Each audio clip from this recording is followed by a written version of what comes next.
नमस्कार, स्वागत है आपका। एमबी नेटवर्क देख रहे हैं आप और मैं हूं आपके साथ लता। बुलेटिन की शुरुआत करेंगे बड़ी खबर के साथ। उत्तराखंड के जंगलों में आग लगने का मामला और इस मामले में दायर याचिका पर आज सुबह सुप्रीम कोर्ट में सुनवाई है। याचिका में समुचित कदम उठाने का निर्देश जारी करने की मांग। देवभूमि कहे जाने वाले राज्य उत्तराखंड के जंगल इस वक्त भयानक आग से जूझ रहे हैं। राज्य के विभिन्न जंगलों में लगी आग के कारण विभिन्न प्रजातियों, वनस्पतियों समेत पर्यावरण को काफी नुकसान पहुंचा है। अब इस आग से संबंधित एक याचिका पर सुप्रीम कोर्ट बुधवार को सुनवाई करने जा रहा है। इस मामले को जस्टिस BR गवई और जस्टिस संदीप मेहता की पीठ के समक्ष लाया गया है, जिस पर आज बुधवार को सुनवाई होगी।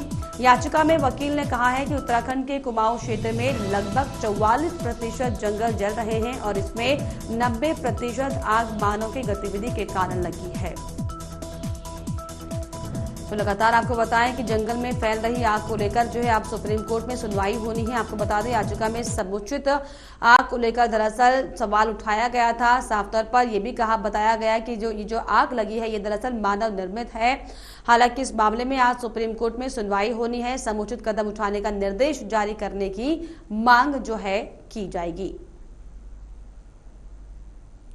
तो लगातार धधक रहे जंगल और मुश्किलें बढ़ रही हैं, क्योंकि आसमान में जिस तरीके से काले जो है बादल छाए हैं, हवा जिस तरीके से प्रदूषित हो गई है, इससे लगातार बीमारियों का खतरा भी बढ़ता हुआ दिखाई पड़ रहा है। इसको लेकर हालांकि आज आपको बता दें कि सुप्रीम कोर्ट में सुनवाई होनी है और ये आग जो लगी है ये मानव निर्मित आग है, ये भी साफ तौर पर सामने आया है। लेकिन क्योंकि इस समय जो है लगातार आग बढ़ती भी जा रही है, ये दरअसल ज्यादा खतरा रिहायशी इलाकों के लिए बनता हुआ दिखाई पड़ रहा है।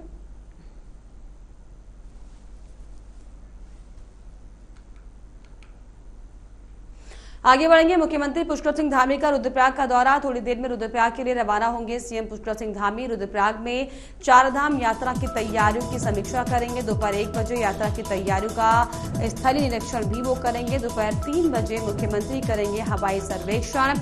वनाग्नि प्रभावित क्षेत्रों का भी हवाई सर्वेक्षण करेंगे सीएम पुष्कर सिंह धामी। तो ये बड़ी जानकारी आपको बता दें कि अब आगामी 10 मई से जो है चारधाम यात्रा की भी शुरुआत होने जा रही है। इसको देखते हुए आज जो है सीएम पुष्कर सिंह धामी रुद्रप्रयाग के दौरे पर रहने वाले हैं, जहां पर तैयारियों का जायजा वो लेंगे। इसके अलावा वनाग्नि प्रभावित क्षेत्रों का भी हवाई सर्वेक्षण सीएम पुष्कर सिंह धामी करेंगे।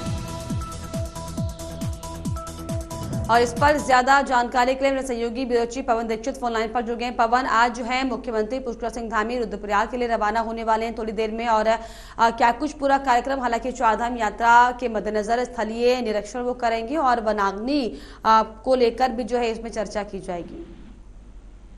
बिल्कुल लता, आज मुख्यमंत्री पुष्कर सिंह धामी अपने 2 दिवसीय जो चुनावी दौरे से आज दौरा पूरा करके आज देहरादून पहुंचे हैं, जहां पर वो आज अभी सचिवालय स्थित विश्वकर्मा भवन में सभी अधिकारियों के साथ वनाग्नि को लेकर के समीक्षा बैठक कर रहे हैं। अभी तक की क्या कुछ प्रगति रिपोर्ट हुई है, क्या कुछ निर्देश दिए गए थे, उसके मुताबिक अभी तक अधिकारियों ने क्या कार्य किए हैं, वनाग्नि को बुझाने के लिए क्या कुछ प्रयास किए गए हैं और अभी तक की स्थिति क्या है, इसको लेकर के समीक्षा बैठक करेंगे। और उसके बाद में मुख्यमंत्री पुष्कर सिंह धामी अभी रुद्रप्रयाग के लिए रवाना होंगे, जहां पर वो सभी जिला स्तरीय अधिकारियों के साथ वो वहां पर बैठक करेंगे, क्योंकि चारधाम की यात्रा 10 तारीख से प्रारंभ हो रही है। और इस यात्रा की समीक्षा करने के लिए आज मुख्यमंत्री पुष्कर सिंह धामी अभी रुद्रप्रयाग के लिए रवाना होंगे। वहां पर पूरी यात्रा व्यवस्थाओं का जायजा लेंगे और उसके बाद में वो हवाई सर्वेक्षण कर प्रदेश में वनाग्नि की स्थिति का जायजा भी लेंगे।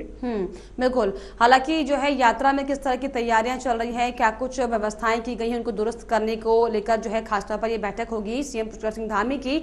इसके अलावा जिस तरीके से जो हवाई सर्वेक्षण लेंगे वनाग्नि को लेकर क्या लगता है, हालांकि लंबे समय से ये जो आग का मामला है तूल पकड़ता जा रहा है, लेकिन अभी तक जो है इसमें कोई भी रोकथाम नहीं हुई है। तो ऐसे में अब जो है हालांकि सीएम धामी लगातार इसको लेकर एक्टिव जरूर दिखाई पड़ रहे हैं, लेकिन जिस तरीके से जो जंगलों में आग फैलती जा रही है इसको लेकर क्या लगता है कि कुछ समाधान निकल पाएगा क्या? क्योंकि हालांकि ये भी कहा जा रहा है कि ये जो है मानव निर्मित आग है, सुप्रीम कोर्ट में इसको लेकर सुनवाई भी होनी है।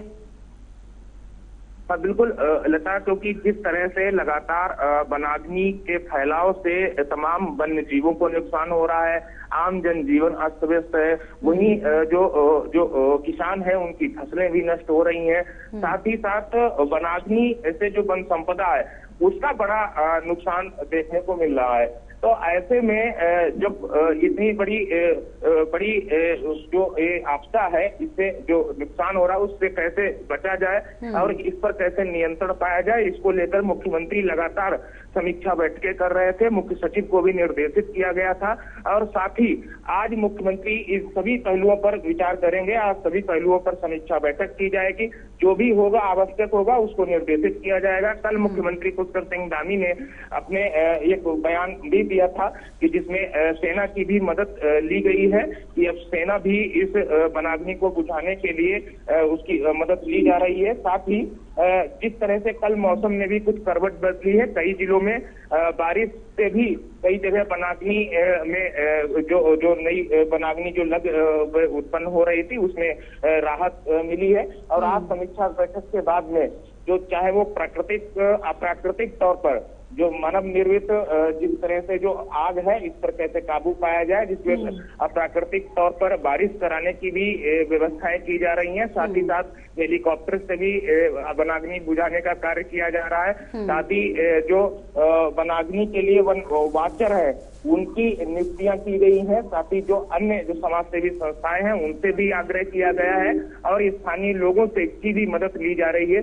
साथ ही साथ जो लोग कुछ अराजक तत्व हैं जो चाहे वो रील्स बनाने के चलते इस आग लगाने का काम कर रहे हैं उनको भी चिन्हित किया गया। तमाम लोगों पर मुकदमे दायर किए गए हैं, तमाम लोगों को जेल भी भेजा गया है। प्रशासन की ओर से कड़ी कार्रवाई के भी निर्देश दिए गए हैं। साथ ही आज मुख्यमंत्री क्या कुछ निर्देश देते हैं ये बैठक के बाद में इसकी स्थिति साफ हो जाएगी। चलिए, बहुत शुक्रिया आपका पवन, तमाम जानकारियों के लिए, तमाम बातचीत के लिए।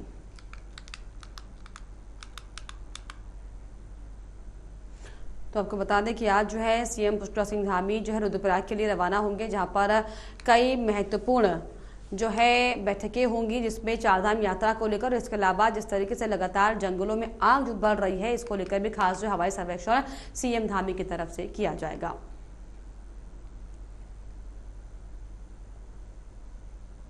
चारधाम यात्रा शुरू होने में 2 दिन बाकी है, जिसको लेकर सरकार ने अपनी तैयारियां पूरी कर ली हैं। चारधाम यात्रा की शुरुआत 10 मई को अक्षय तृतीया के दिन शुरू हो रही है। साथ ही साथ 10 मई को गंगोत्री, यमुनोत्री और केदारनाथ धाम के कपाट खुलेंगे, जबकि 12 मई को बद्रीनाथ धाम के कपाट खुलने के साथ ही चारधाम की यात्रा पूरी तरह से शुरू हो जाएगी।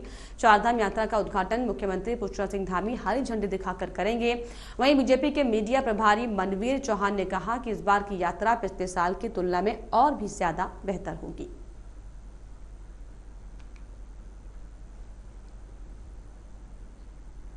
चारधाम यात्रा की पूरी तैयारी कर ली गई है और 10 तारीख को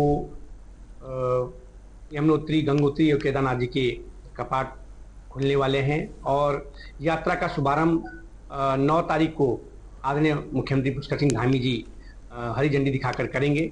और जिस प्रकार से जो श्रद्धालुओं के द्वारा जो पंजीकरण किए गए हैं, ये निश्चित है कि पिछले सारे रिकॉर्ड इस बार चारधाम यात्रा तोड़ने वाली है। और जिस प्रकार से इस यात्रा से उत्तराखंड के हर नागरिक में एक उत्साह का माहौल है और देश और दुनिया के लोग यहाँ पर दर्शन के लिए आ रहे हैं।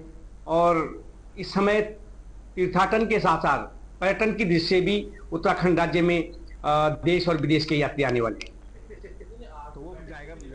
उत्तराखंड लोक सेवा आयोग द्वारा जारी PCSJ परीक्षा का परिणाम जारी कर दिया गया है। हरिद्वार जिले के भगतोंवाली गांव निवासी परितोष 15वां स्थान हासिल कर जज बन गए हैं। परितोष के जज बनने के बाद उनके परिवार में उत्साह का माहौल दिखाई पड़ रहा है। बेटे के जज बनने की खुशी में पिता न सिर्फ ढोल बजवाए बल्कि जमकर डांस भी किया है। परितोष की मां, पत्नी और भाई भी ढोल की थाप पर जमकर थिरकते नजर आए हैं। परितोष ने इस उपलब्धि के लिए अपने पिता को श्रेय दिया है।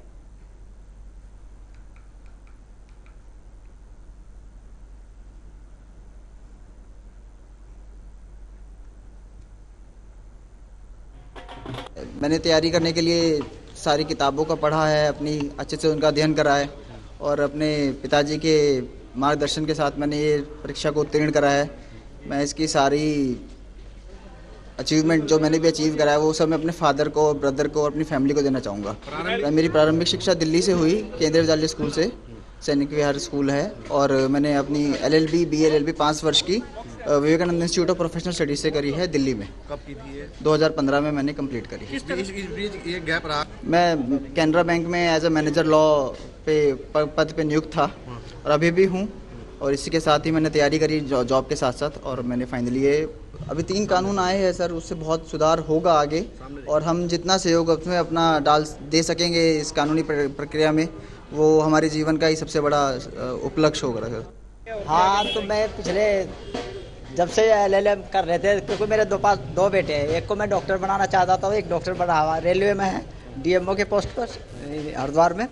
और एक को मैंने शुरू से ही, मैं इंजीनियरिंग लाइन तो मैंने कभी चुनी ही नहीं है, तो मैं एक को मेडिकल लाइन लाया था, दूसरे के लिए मैं जुडिशरी के लिए सपने सजाता था शुरू से ही। तो जो टाइम लगा उसमें, लेकिन अचीव किया बच्चों ने।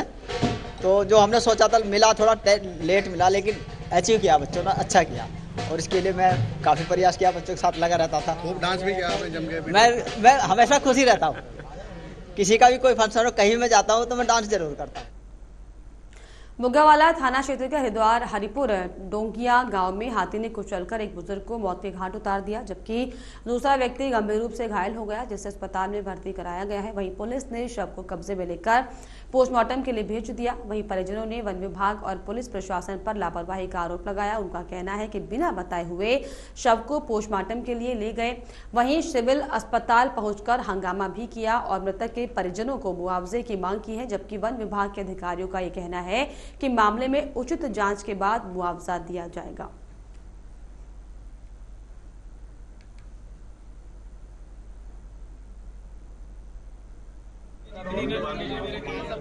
अंकल जी जो थी, 2-3 आदमी टहलने के लिए रोजाना जाते थे गांव में।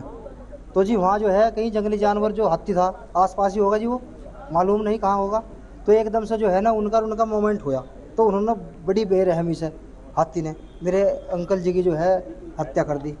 और इसका जो खामियाजा जो है हमें भुगतने को मिला, कहीं ना कहीं वन विभाग वालों की लापरवाही की वजह से होया जी। वन विभाग वालों की क्या लापरवाही ये है, अगर हमारे जो टोंगिया गांव के आदमी एक लकड़ी लेने के लिए भी जंगल में जाते हैं, तो उन्हें ये कह दिया जाता है कि तुम्हारा यहाँ कोई वनों की लकड़ी पे कोई अधिकार नहीं है, कि तुम्हें हाथी मार देगा या वो कर देगा।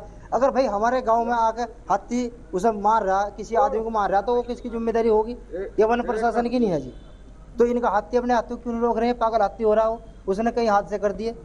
तो मतलब मेरा तो मामला यह है कि इंसान की भरपाई तो कभी नहीं हो पाती, जो चले गया, लेकिन जो कुछ भी होना चाहिए उनके हक में अच्छा होना चाहिए जनहित में। तो हमारी तो मांग यही है, जो माननीय राष्ट्रीय अध्यक्ष विकास सिंह सैनी जैसा मैं बोल लेंगे ऐसा हम करेंगे जी। उन्हें इंसाफ मिलना चाहिए, नहीं तो इनके खिलाफ जो है मुकदमा दर्ज होना चाहिए रेंजर के खिलाफ।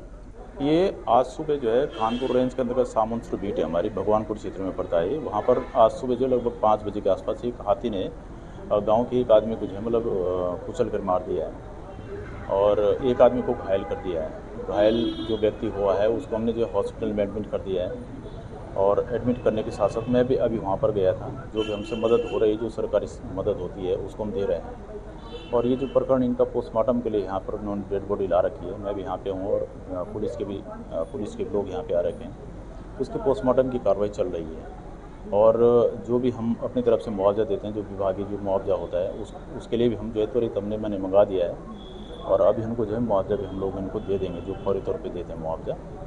और इसके बाद जो भी कार्रवाई होनी है, जो मुआवजे देने की जो प्रक्रिया है, उसको हम शीघ्र से शीघ्र इन लोगों को हम दे देंगे मुआवजा।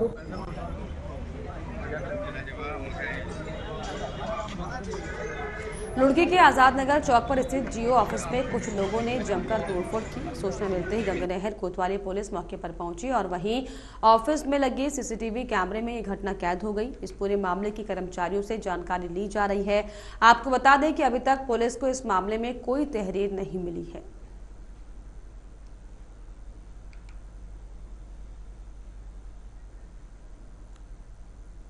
उत्तराखंड में बारिश का कहर जारी है। टिहरी में जोरदार बारिश हुई है। घनसाली क्षेत्र में हुई जोरदार बारिश और ओलावृष्टि से फसलों को भारी नुकसान हुआ है। जोरदार बारिश से बढ़ती गर्मी से राहत भी मिली है। ओलावृष्टि से फलों और सब्जियों को भी नुकसान पहुंच रहा है।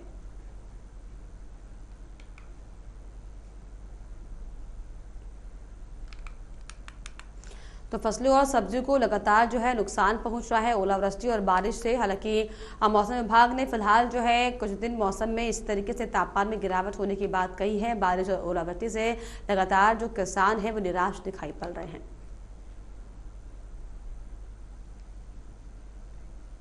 चारधाम यात्रा के लिए हरिद्वार ऋषिकेश में काउंटर पर ऑफलाइन पंजीकरण शुरू हो गया है। उत्तराखंड में 10 मई से चारधाम यात्रा गंगोत्री और यमुनोत्री के कपाट खुलने के साथ ही शुरू हो जाएंगी।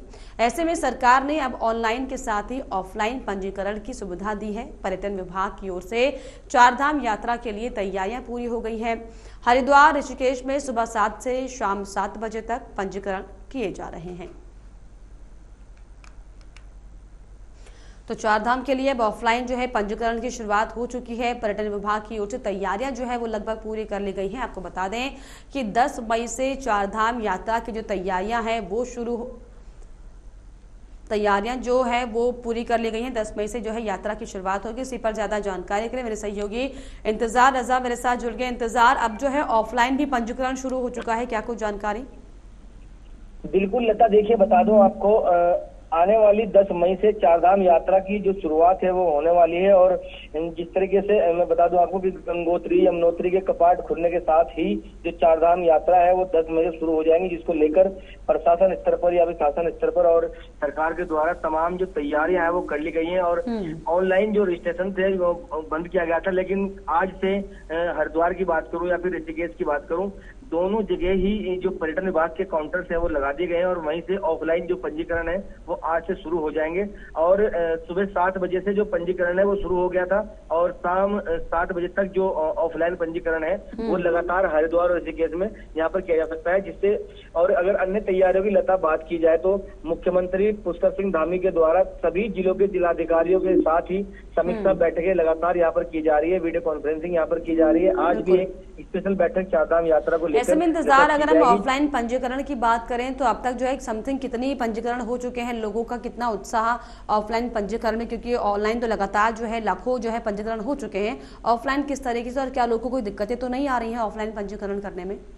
बिल्कुल, देखिए लता, मैं बता दूं आपको, ऑनलाइन पंजीकरण बंद हो गए थे और करीब 20 लाख से ज्यादा जो पंजीकरण है ऑनलाइन हो चुके थे। लेकिन कहीं ना कहीं जिस तरीके से सरकार ने श्रद्धालुओं की संख्या को सीमित किया था तो चारों ओर जो मांग है वो उठने लगी थी कि जो श्रद्धालु है उनको रोका ना जाए। तो उसी को लेकर हरिद्वार और ऋषिकेश से अब जो आज से ऑफलाइन जो पंजीकरण है वो शुरू हो गए हैं और काउंटर्स यहाँ पर लगाए गए हैं। किसी को कोई दिक्कत यहाँ पर लता दिखाई नहीं दे रही है, क्योंकि हर तरीके से प्रशासनिक अधिकारी या फिर कर्मचारी श्रद्धालुओं की जिस सेवा में यहाँ पर लगातार जुटे हुए हैं, तमाम जो टीमें हैं उनको यहाँ पर तैनात किया गया है ताकि श्रद्धालुओं के जो पंजीकरण है वो तरीके से यहाँ पर किए जा सके और किसी श्रद्धालु को पंजीकरण या फिर अन्य सुविधाओं को लेकर के कोई दिक्कत का सामना यहाँ पर न करना पड़े। मुख्यमंत्री पुष्कर सिंह धामी की ओर से सख्त यहाँ पर निर्देश जारी किए गए हैं कि किसी भी तरह के परेशानी न हो श्रद्धालुओं को और चारधाम यात्रा को सकुशल संपन्न कराने के लिए तमाम विभागों के साथ बैठकों का दौर भी लगातार जारी है। और आने वाली 10 मई से लता जो चारधाम यात्रा है वो शुरू हो जाएगी। जी चलिए, बहुत शुक्रिया आपका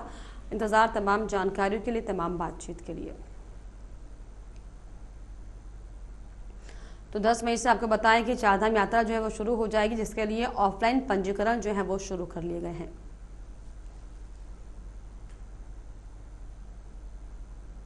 हरिद्वार के थाना पिरान कलियर और हरिद्वार के रुड़की तहसील क्षेत्र से लगातार अवैध खनन के गोरख धंधे को रात के अंधेरे का फायदा उठाकर अंजाम दिया जाता है और कार्यवाहक प्रशासन अनजान बना हुआ है। जबकि अवैध खनन से भरे ट्रैक्टर ट्रॉली को कलियर के आसपास से खपत की जाती है और राजस्व लगातार चूना लगाया जा रहा है। माफियाओं द्वारा ट्रैक्टर ट्रॉली से अवैध खनन किया जा रहा है। इस मामले में कार्यवाहक प्रशासन के अधिकारी आखिर कोई कार्रवाई क्यों नहीं कर पा रहे और खनन माफिया पूरी तरह से अपने काम को लगातार अंजाम देते जा रहे हैं। और इसी के साथ इस बुलेटिन में फिलहाल इतना ही। देश और दुनिया की तमाम खबरों के लिए आप देखते रहिए एमबी नेटवर्क। नमस्कार।